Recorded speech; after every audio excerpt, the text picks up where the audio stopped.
Let's talk photos, not just storing them, showcasing them. You've got images that matter. Whether you're a photographer, a business updating your followers, or just someone who wants to share life's moments the right way. So why hand them over to Big Tech's one-size-fits-all cloud? Big Tech companies are the fast food of photo sharing. Quick, easy, but not exactly gourmet. And what about your data integrity? JAlbum.net is the photo sharing solution that puts you in control. Want to host images on your own server? You can. Want a layout that actually reflects your brand or style? JAlbum's customizability is unmatched. And if you're a business sharing regular photo updates with your audience, this tool was built with you in mind. But don't just take our word for it. Over 230 million web pages have been created with JAlbum, and it's got stellar reviews on Trustpilot to prove it. So head tojalbum.net to download your free software and try it out. When you're ready to upgrade, use the code PODCAST for 20% off. Your photos, your layout, your rules.jalbum.net.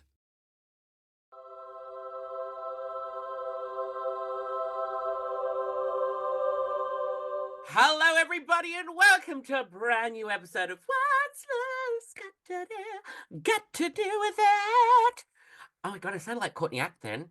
Wow, look at me go. It's a brand new week. I'm coming into a busy week, everybody. It's the Snatch Game Tour in Australia, and Liza Minnelli is making her grand return to the stage, which is very exciting.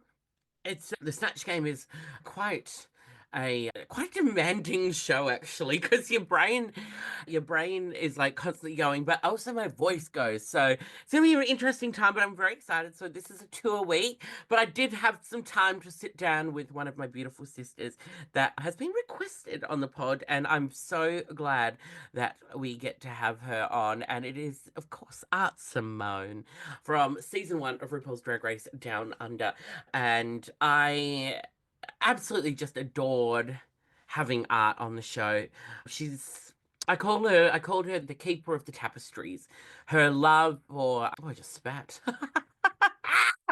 Her love for Down Under drag and like Australasian drag is second to none, and the way that she champions us is so incredibly special and important, and she's just such a beautiful soul. And it's been so lovely to reconnect and get to be able to talk and share these things with Art. And she's such a beautiful soul, and I'm so excited to share this conversation with you. She is a little freak on the inside. She started as a bit of an alternative diva at Dracula's Cabaret, which was a sort of cabaret sort of venue, horror venue in Melbourne, and now it's on the Gold Coast, and that's where she did her training. And now she's grown up and taken the world by storm. And I'm very honored to have the beautiful Art Simone on the podcast. Without further ado, we're going to have a little break, and we'll be back right after this.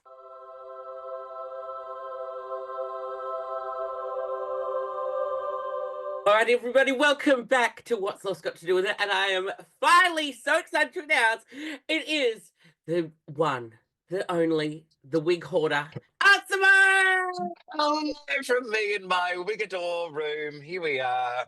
It's beautiful to be here. Oh, babes, thanks for coming on. You were quite requested when I asked who people would like to see on the pod. So your story of loss and your journey of loss is very intriguing to a lot of people.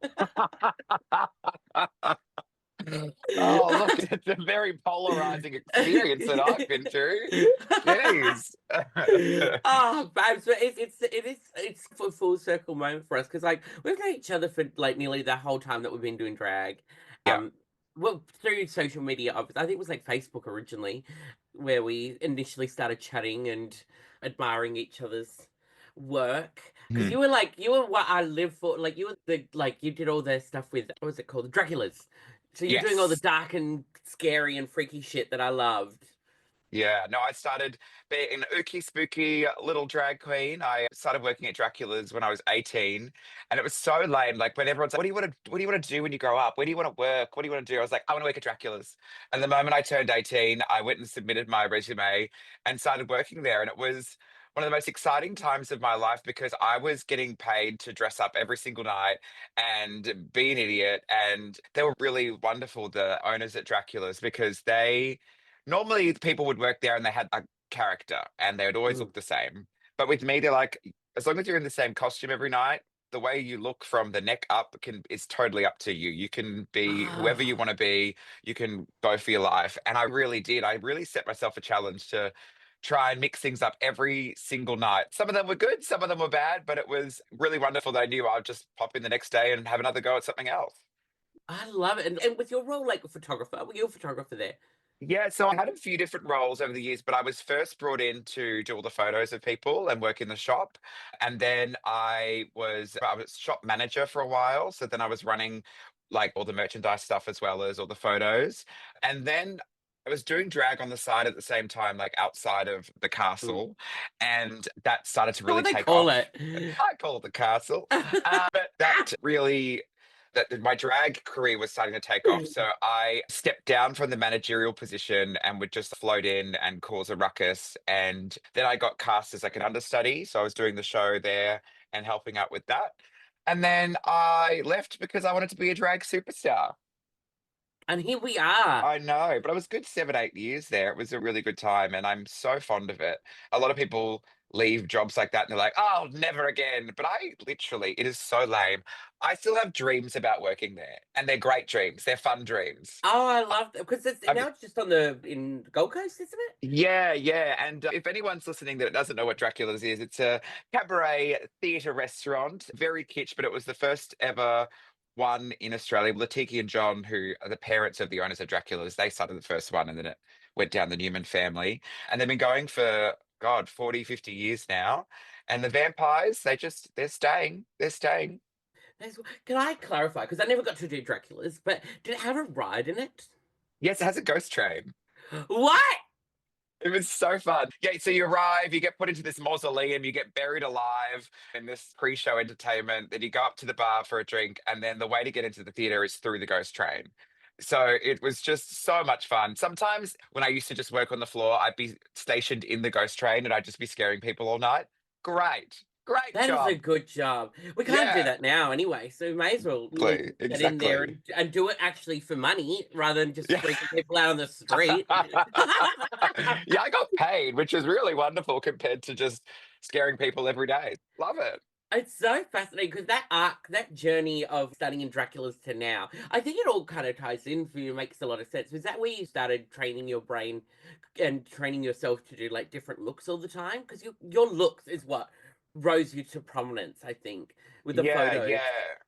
Yeah, it was a really good time where Instagram was new and I got to put makeup on every day. So I just documented it Mm, and I just really try to do a different thing every single day. And because I was controlling from the neck up, I'd make headpieces and I'd do paint myself blue and green and add horns and I'd be a fish one day or I'd be mm, that. It was just every day was Halloween, which is wonderful.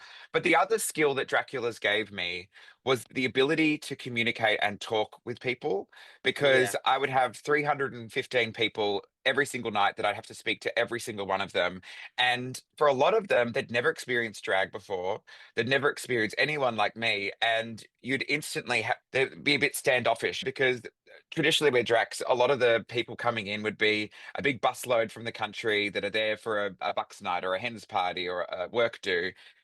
And one person in the group has decided to go to Dracula's, but the rest of them are like, "Oh, I'm just stuck here, whatever." And they'd meet someone like me and be like, "Oh, what the fuck's that? What? Oh my god, what's that? What, are you a boy or a girl?" And it was my mission every night to like make them my friend. It was I very love accurate. that. I It know was a that was very very accurate. accurate. Yeah, It was a thank you. very good straight person in Australia. Fucking suck, you boy, go. But yes, I got to speak to every single walk of life and learn how to get them on my side and become my friend. And by the end of the night, they'd be like, "Oh, you're a bit all right, aren't you? Yeah, you're a bit of all right. Thank you. Have safe. Book a taxi, love. See you later." Um, Ta-da! Bye, yeah. darling. Ah, it's so fun. I just because I was very envious of that job. I was like, "Fuck, this looks like such a good time." Because you're quite Yeah. like a little Halloween nut, aren't you? Oh, it was perfect for me. It was everything that I loved and more. And it was really funny when I stepped away from Dracula's, I went into my what I call my corporate queen era, where Yeah. everything was like pink and glitter and Priscilla and hello, darling. Which was really great. And it was a great money maker for me because it was hens parties galore and some really fun like corporate work. But I've really enjoyed over the last like few years reclaiming my kind of more alternative side, and because that's the bit that I really love. That's the stuff that really tickles the good spot in my brain. Yeah, and you're so talented at it because you can tell it comes naturally. Like it's not a when you see some girls try to do something alternative, and they're like, "I'm just gonna do a black lip." I did a No, black don't lip. get thanks, Darren. Don't get They're like, started. "Oh God, I've slipped and I accidentally like a thicker liner, and I've got a black My lip." my favorite is a single drip of blood from the mouth. Just one. It's Halloween. I'm just gonna do one drop of Drop of blood, blood. Yeah. and oh, I Oh, think it's and so funny. little horns. Just little. I've learned prosthetics to do little Yeah, horns. I'm gonna wear a black fishnet tonight. Ooh. Oh, I'm gonna put the black fishnet over my face. I have done But it. look, I get it, but I went through all of that while I was at Dracula's. That was my Oh yeah, training camp. So I was like, yeah, okay, we've been there, done that. Let's yeah, get to the fun stuff now. yeah. It's Um, so fucking good. But as it like outside of drag, like you are you're a horror movie nut, aren't you? You've yeah, I got a love good it. horror collection. Yes, I've got lots of funny little spooky ooky things scattered around the house, my oddities and curiosities and strange things. And I think that's beautiful. I think I that's think nice. I do. Where do you think that comes from? Was that like were you like that as a kid?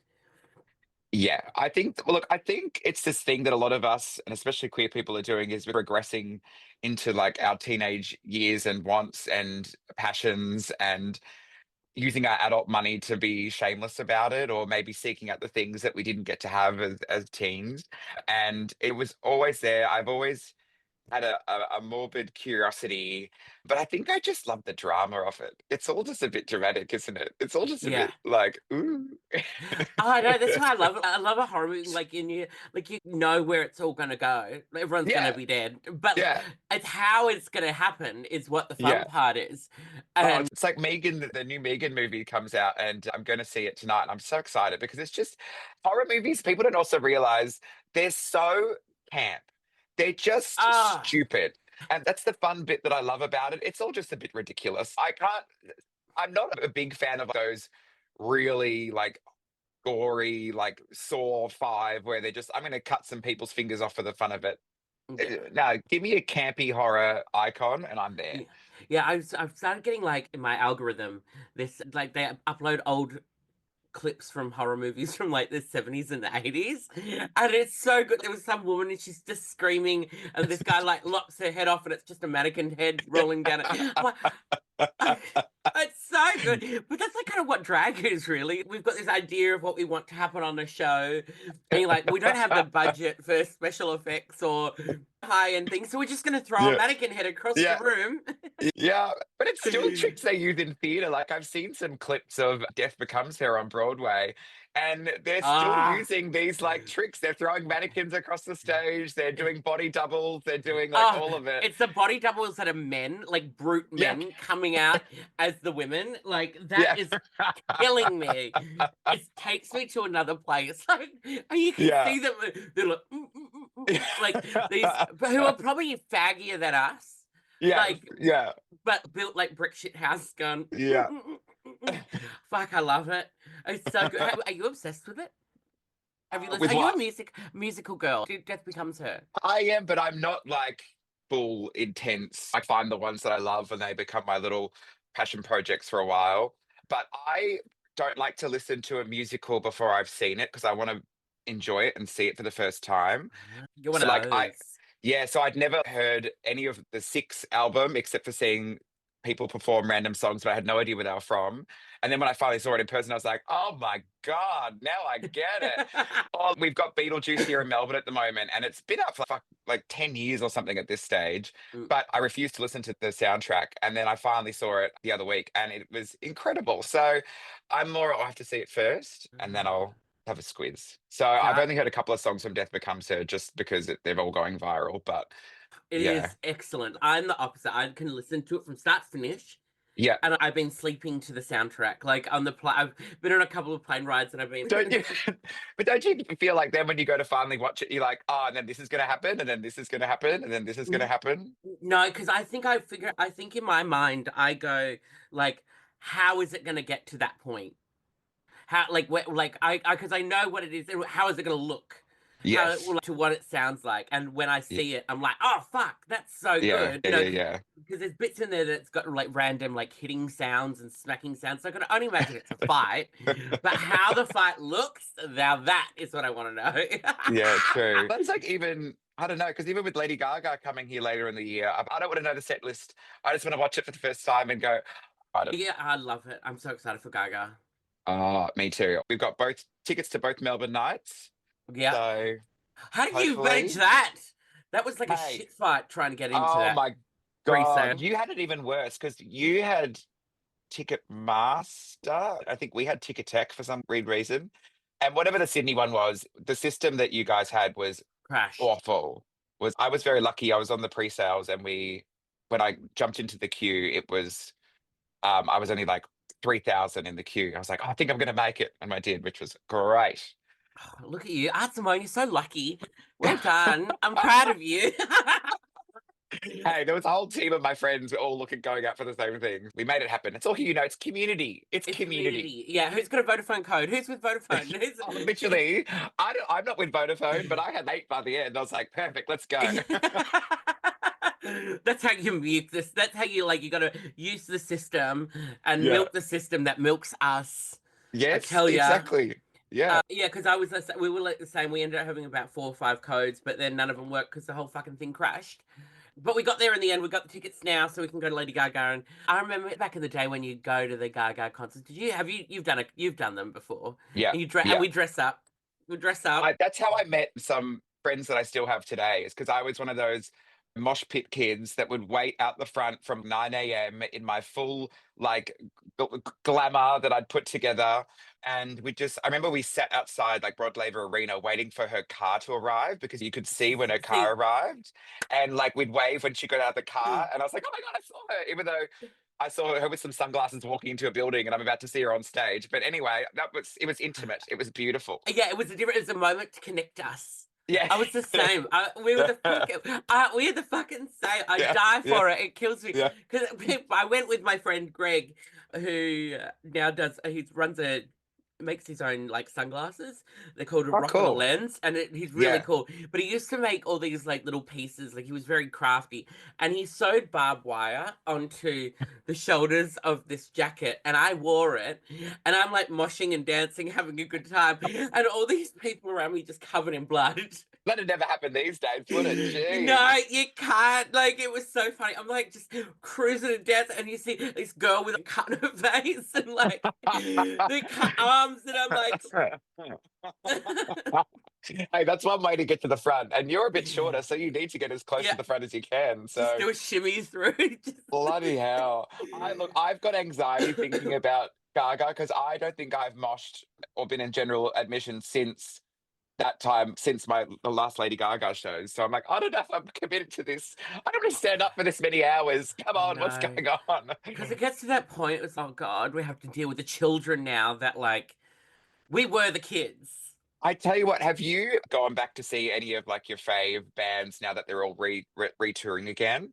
Like No. Evanescence did a show, like Blink-182 have done shows, My Cam have done shows, The Used, but they've been so good because everyone is old now.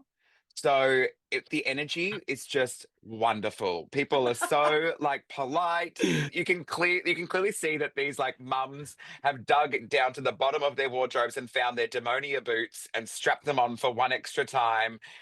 And it is that those concerts I've been lucky to go to the last couple of years have been perfect. Chef's kiss. So nice. I love it. It's the Demonia boots Yeah. for me. And everyone that's listening that Yeah. knows. Yeah. They got their fishnets and their demonia boots, and they've pulled out their old black lipstick, and they're like, "Oh, let's do it. Yeah. Let's go, girl." Yeah, with their My Chem shirt on, which Yeah. is that like the center. Do you have the like it's like the center motif with the like the My Chem written up that way, and Yeah. it's yeah Yeah. black and tight. I still have all My Chemical Romance merch. I don't know why, but hey, it's come in handy because they're cool again. People like them. They're Yeah, retro. they're just wait until it goes vintage, then we're gonna problem. Hey, oh God. That's the thing I'm so not enjoying growing up. That's the one thing I'm not enjoying getting old about is I was even thinking about I just everything's old and I'm not okay with it. What's going on? I I'm not know. that old yet though. I know, I because can't, if you do you feel like, we still we go out, we do our thing, but oh, now I'd just rather sit in a room or sit like in a bar rather than dance. I know. Even when I'm out working at a gig, I used to be like, all right, how long have we got between shows? I'm going to go work the room. I'm going to go say hello to absolutely everyone. But now I'm like, I'm just going to sit in the dressing room. That's all right. If someone could get me a vodka Red Bull, that'd be lovely. But I that's about know. it. I know, and I like. Can you please bring me a drink? I don't want to. I don't want to look at people. I don't want to be near them. Please, please, it's fine. I think we've earned that right with our journeys, Art. I I think, think at this I point think in our so. career, if we're not going to be able to do it, when can we? Yeah, look, I think so. But it's still, I've just changed so much. But oh Yeah, what well. is because like you have grown and changed in like the world that you've created for yourself is absolutely fabulous. And like from an outsider looking in, you've got a great home where you look at the wig wall, for fuck's sake. Look at what I'm dealing with right now. I'm dealing with black mold in the middle of Sydney. Yeah, I'd have to move out to regional Yeah. Victoria to make it happen. So it's not all glitz and glam, but Yeah. How is that experience like moving out to the regions? Because it like you are a country girl now. yeah, I was lucky enough that I'd been working out in Geelong for years prior. I was working with a venue called Piano Bar. So had built like a good network of friends around here and I knew a lot of the area.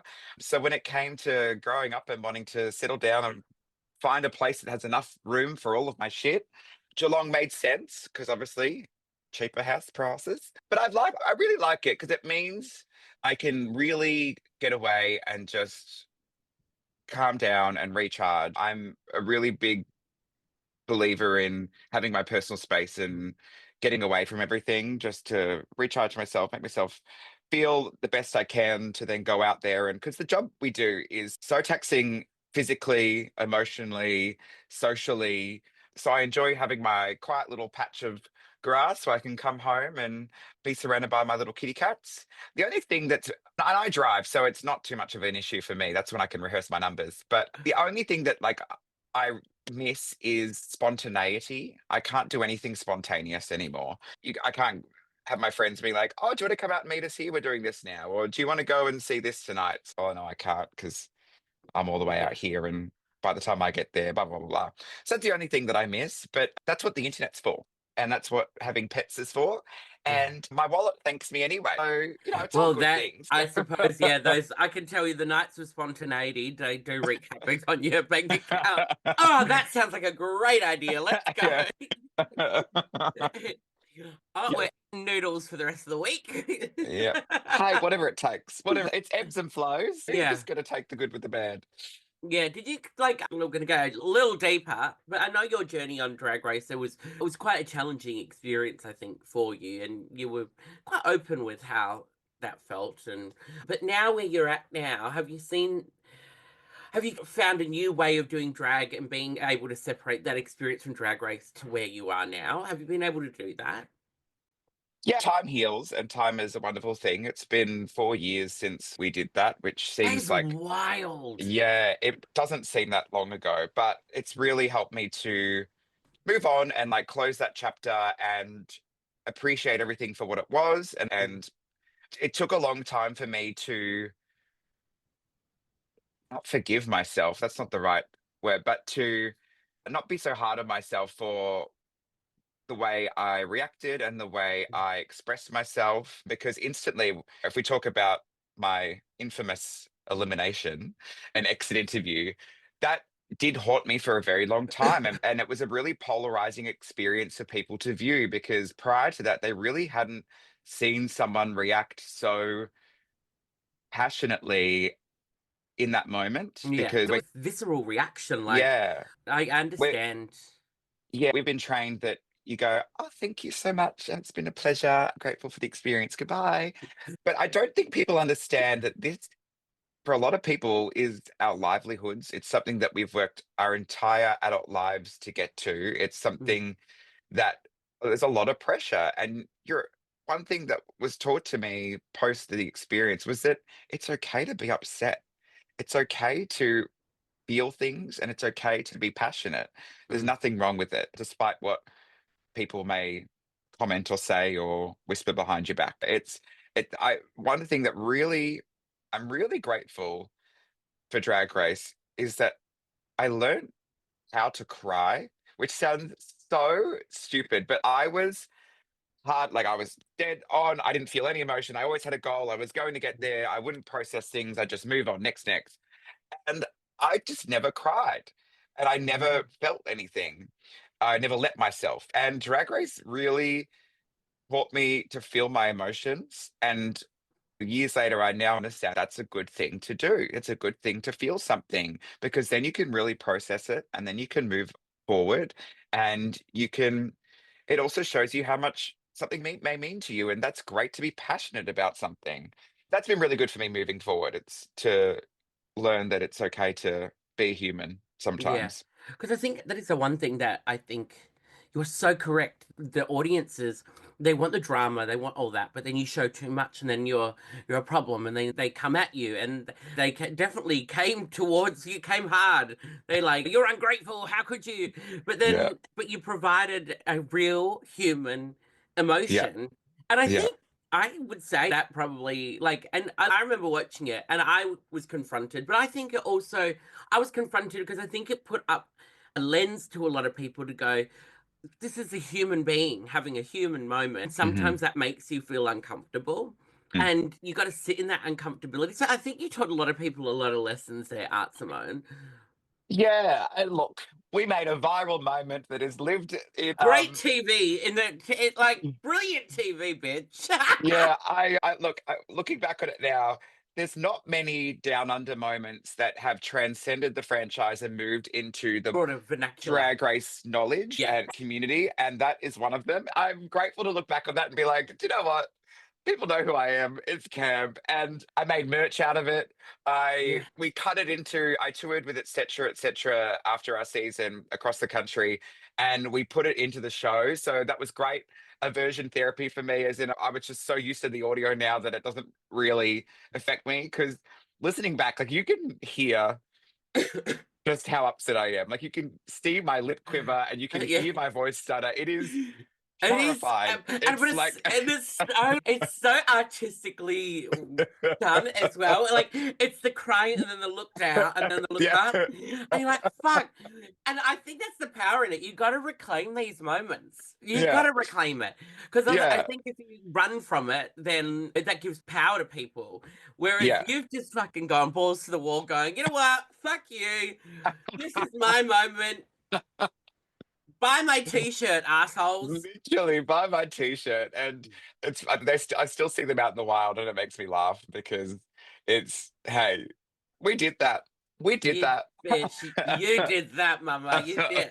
But it is so nice to know that you've come through that and learnt that lesson because I think that's a big lesson for a lot of people to learn. And I had to learn it hard way too. Just at some point, the audience of these TV shows of all different kinds need to realize that underneath it all, we're just people, just trying to Mhm. get through, trying to get by. Yeah. And this was a goal for you. I know how much of a goal it was for you. And Mhm. the way that because you were at drag cons before drag race was even a thing down under, like you were out there doing a thing, showing up, not just for yourself, but for Australian drag.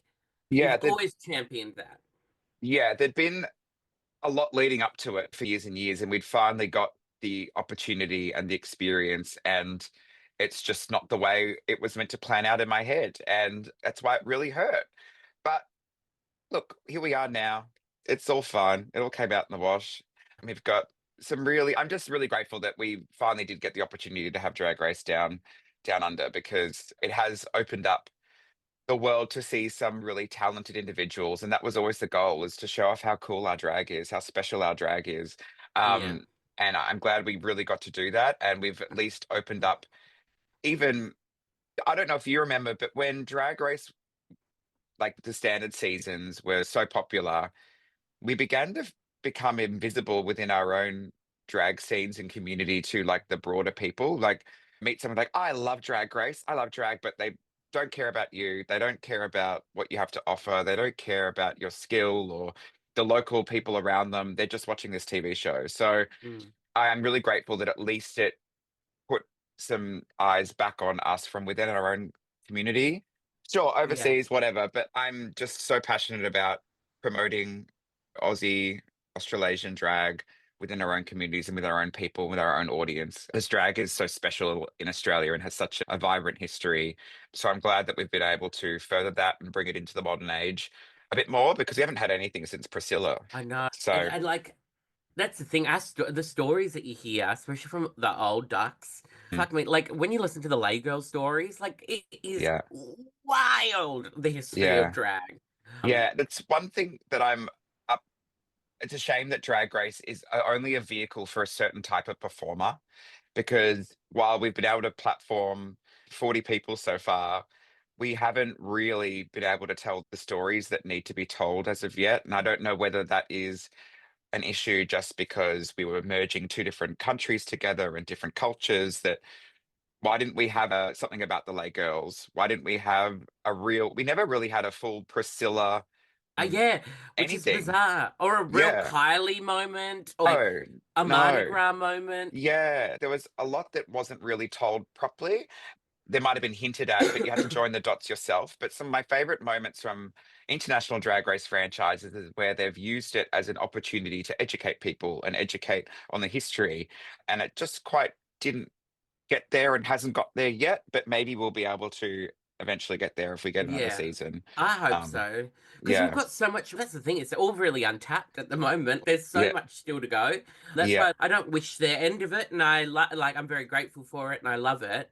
But I would love to showcase more of what it is to be a drag artist down under. Because I do think the other franchises that are international do get to showcase that more yeah. so. Like, why haven't we had Carlotta on the panel yet? Ah, Why is she'd be so offensive and fabulous. We'd she would be live. incredible. Yeah, Why haven't we had Bob Down yet? Why isn't Bob Down there? There's yeah, just so many talented, incredible people that would do so well, and it'd be a nice opportunity for them to share some stories and there yeah, to share some history because the whole brand new generation are missing out on so much. I don't think we even really touched too much on the AIDS crisis or anything. And no. people don't realize that Australia was at the forefront of for fighting this. And we were lucky we got a leeway because we're so far on the other side of the world that by the Mm, time it hit us, we were able to battle it. But there's some really important stories that I wish the next generation would be able to learn and hear about. And yeah. hopefully we can get there.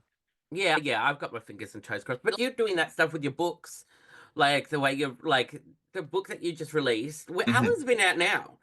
It came out for Christmas, so it's about 6 months ish. It's been Yeah, out. and that Yeah. covered the story of some legendary queens. Yeah. Yeah, go and pick it up. It's Drag Queens Down Under. Uh, but yeah, I profiled 30 different drag artists from across the country. I sat down with them for interviews and You're like the got them police got profiling them the yeah. queens. Instead of the police, I felt like an annoying uni student being like, "Can I interview you for my project, please? Can I interview you? I need 5 pictures. Can you please?" Can I come and follow you for a day? Literally, it was like, can I do a documentary on you, please? To my student. But I'm grateful that everyone did sit down with me. Some people were harder than others. Like some of the old ducks were a little bit harder to track down. Like Cindy Pastel, I love her to bits, but she doesn't have a mobile phone. You can She does only not. message her on Facebook when she goes to the library once a week to look at a computer. You literally have to send a carrier pigeon on a Tuesday and just hope it gets to her. But You really do. oh God. For her interview, I gave up and I just found out that she was doing a Q&A at another event. So I went to the Q&A and I just started asking all the questions that I needed to know and I just recorded the whole thing there. So for those who don't know, that Cindy Pastel she is an icon of like Mhm. down under drag, but she is the basis of one of the characters in Priscilla, the one with the child. What's her name again? I forgot the character's name. That would have been And Mitzi, yeah, yes. yeah, Mitzi with the baby. Yeah. But then I had a funny story about Cindy Pastel. I saw her the other day when I was parking on Oxford Street and I was parking my car, putting my money in. She goes, "Hi, love, how are you?" And so I'm having a chat with her. She's like, "Can you please wish my son happy birthday for me?" And I was like, "I don't know your son."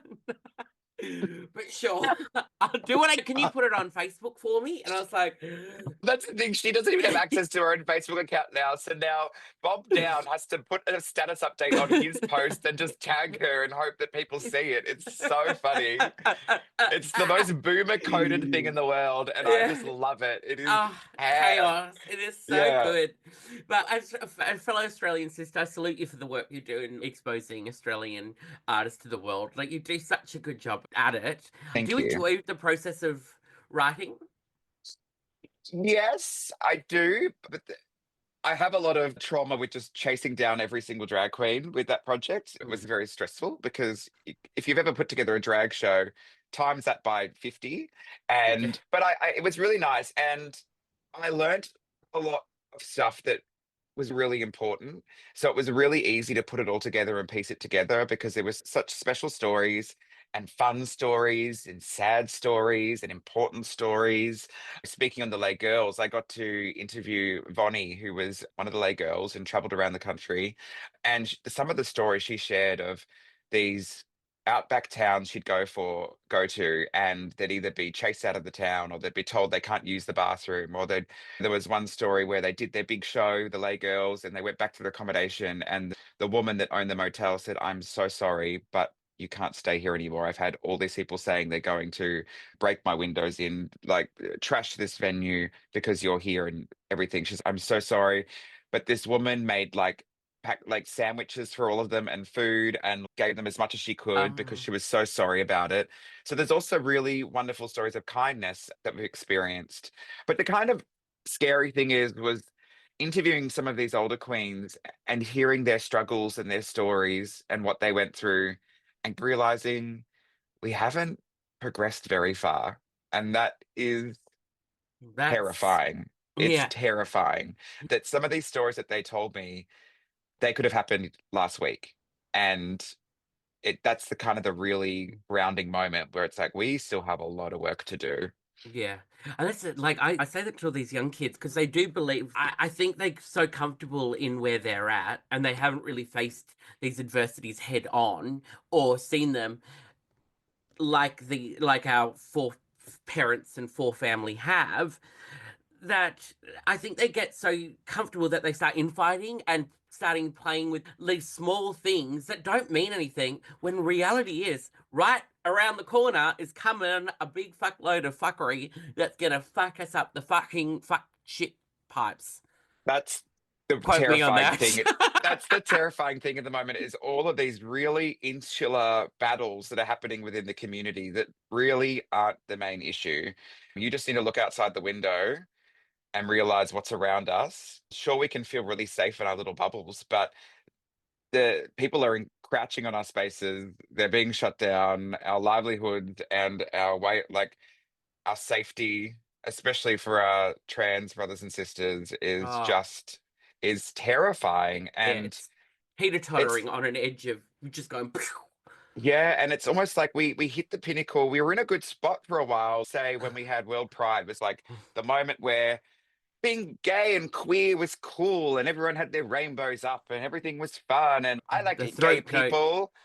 But what's happened? Like all the allies have gone. Drag isn't cool anymore. Neither is the queer community. So we're in this really kind of dark spot where no one wants to look at us. They're like, "Oh shit, oh no, Yeah. oh yeah, Yeah, I don't know. I look, liked you a couple." if we look too long, they're going to turn us to stone. God. I know. Yeah, I know. It's a it's a very like scary time. But again, it comes back to people like you that I'm going to call you the keeper of the tapestry. The keeper of the tapestry. Call me the crypt keeper. I'll be Yeah, the that. crypt keeper, the crypt keeper. But like telling those stories and being able to champion them and putting them out there, and like we don't stop. We're from the old Mm, school breed. You don't stop. You just keep on fucking going. yeah. I doubt you've ever posted a Facebook status saying, "Oh, I'm taking a sabbatical from drag. It's been 3 months and I can't do it." Oh, don't even get me started. It Look, makes me, I started drag when it still wasn't cool, and I yeah, will but continue to do drag whether it's not cool. I or enjoy it. illegal. Well, that's fucking hell. I'll continue to do it. It brings me so much passion, joy, and I'm very passionate about it. And there's still a really large community of people that get so much joy out of Yeah, experiencing drag or going to these events, creating these safe spaces, and building community. I'll continue to do it. And one big mission statement of mine has just always been about demystifying the queer community and the drag community, because just going back to speaking about being at Dracula's, that's what I was doing then. I was demystifying. I might have looked scary from the beginning as a very ugly looking drag queen, but they'd be my friend by the end of it, and I'd be Yeah. demystifying. And I And just just hope that humanizing you. Like just yeah. humanizing yourself. And Yeah. I hope by doing that means the next time they meet someone like me, they can treat them with kindness and they can give them a seat at the table. So that's just something that I think we'll always have to do and continue to Mm. do. But it's the calling in life, isn't it? Yeah, it is. You're a bloody good human art, Simone. You really are. Oh, stop. Look. Don't. My head won't fit any of these wigs behind me, please. I know that means nothing, but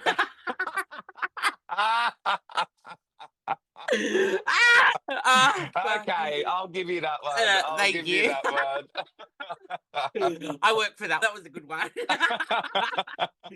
Oh, You managed to drop that in just the perfect spot as well. Well done. Well I know. done. You're welcome. But my beautiful sister Art, I have to ask at the end of every episode, as we're coming to the end now, I've been asking from the things that you've lost and the experiences of loss that you've had in your life, those difficult times, what is something that you've found? Oh, what is something that I've found? Oh, the ability to cry. That's a new skill That's that a I've good one. really That's enjoyed. Yes, I've found that. I've found a broader community, I think, has been really one of the biggest things. Out of everything that I've lost, I've built an even bigger community and network of people that can all uplift each other and celebrate each other and be as gay and girly as possible. I love that. I think it's essential to have a good group of people right around you that can Mhm. be gay and girly as possible. Yes, It's yes. essential. Oh, you're a bloody dream, Art, honestly. And thank you for joining me. But before you go, where can the people find you? What's going on? What's coming up?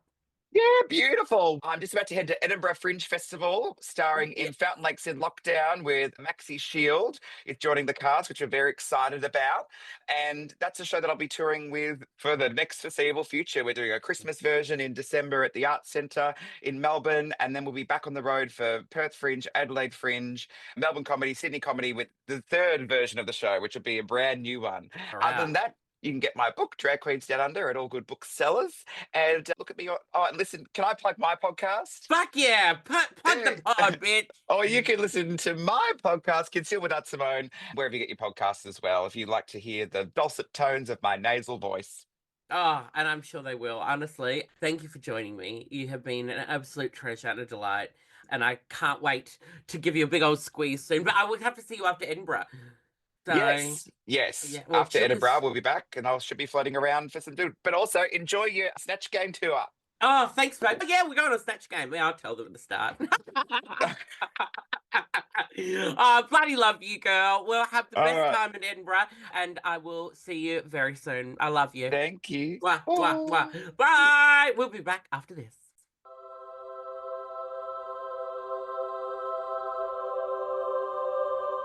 Welcome back, everybody. Oh, a huge thank you to Art Simone for being able to join me today. It was so beautiful to talk to her. Make sure you go and see the Kath and Kim in Lockdown show. It is absolutely a laugh riot. I haven't seen it, but I've missed it, sadly. Every time it's been around, I've been away. But I have had many friends go, and they have absolutely raved about it. So make sure you go get your tickets if you're in Edinburgh. I know we have a couple of people in Scotland listening, so go down to Edinburgh Fringe and get your tickets and support Maxi and Art in their show. It is going to be absolutely sensational. And also buy Art's book, please, because the stories in there are sensational from so many different legends. But yeah, what a beautiful episode. What a beautiful chat. I'm really grateful that I get to have these conversations with people. And I think that leads me into my healing hands moment. Healing hands, be healing hands. Because as we all know, as I rave on about, I had to have my certificate 1 in Reiki, and I don't have my certificate 2, which means I can't really do remote healing, but I'm bypassing that and I'm doing remote healing through the podcast. This is my own way of providing healing to the world. And my healing hands advice is strike up a conversation with someone that you probably normally wouldn't. That's my healing hands advice this week. That's my homework for you. I really encourage it. I was in, where was I? Where was I? I've forgotten where. Maple, where was I? Maple, where was I? Oh, yeah, the Pilbara. I've really forgotten where I've been. So, Maple, shh, I'm talking. Mummy's talking. The Pilbara is in the top end of Western Australia. It's a mining town, and I went there to do a Pride festival. It was a smaller sized Pride festival because, obviously, being a regional mining town, there's not a great, huge community, but the community that turned out were insanely amazing, and it was such a great time. But I had conversations with people that I probably never would have. There was a lot of straight people out there that were coming in to support straight miners that were a bit rough around the edges, but I sat there and I talked to them while I'm in drag. We created common ground and we created some really great moments and memories. And like Art said in the podcast today, just humanizing and demystifying the world of the queer community is all it takes sometimes to make some great change. And coming towards the end of Pride Month, I think it's really important that we take stock of where we're at as a community, understand that at points, even though we might not feel like we're under attack, or some conservative people might go, no, you're just making it up. Fundamentally, I do believe that there is an absolute possibility that our community can come under fire. It just takes people getting too complacent. That you just need to go out there, have a conversation with someone from a different walk of life, and it can really change the course of your day. It can change their mindset. It can change your mood. It can bring you up. Because generally, these conversations end up being really beautiful and really powerful. So I encourage you to go out, have a chat with someone that you not probably never would, and give it a whirl. See what it's like. As long as it's safe, obviously. You'll pick and choose your moment, but give it a go. Go out there and don't do it online. Don't do it online. It's got to be in person. That's the other thing. Go out there and talk to people in real life, in the world. We need to do that more. Stop living in here and start living out there. And I know the irony because currently you're listening to me online. But hey, look, you get the point. That's where I'm going to leave you today for Healing Hands. But I love you, my friends. Thank you for letting me come into your little ear holes and share stories and weave tapestries. And I hope you've enjoyed this episode. It's been absolutely joyful. A huge thanks again to Art Simone. Thank you to all of you at home listening and supporting. It really does mean a lot. Make sure you subscribe and follow and engage. Like, the more engagement we have, the better we know what we're doing, and give us feedback. If there's things that you want to hear, things that you don't want to hear anymore, give me feedback. I would like to know. Yeah, message me, comment on the videos, comment on the posts. Like, just keep me updated with what you would like to see on the show. But for now, that's another episode of What's Lost Got to Do with It. My name is Hanaconda. I love you all. Have a fantastic week, and I'll see you in the next one. Bye.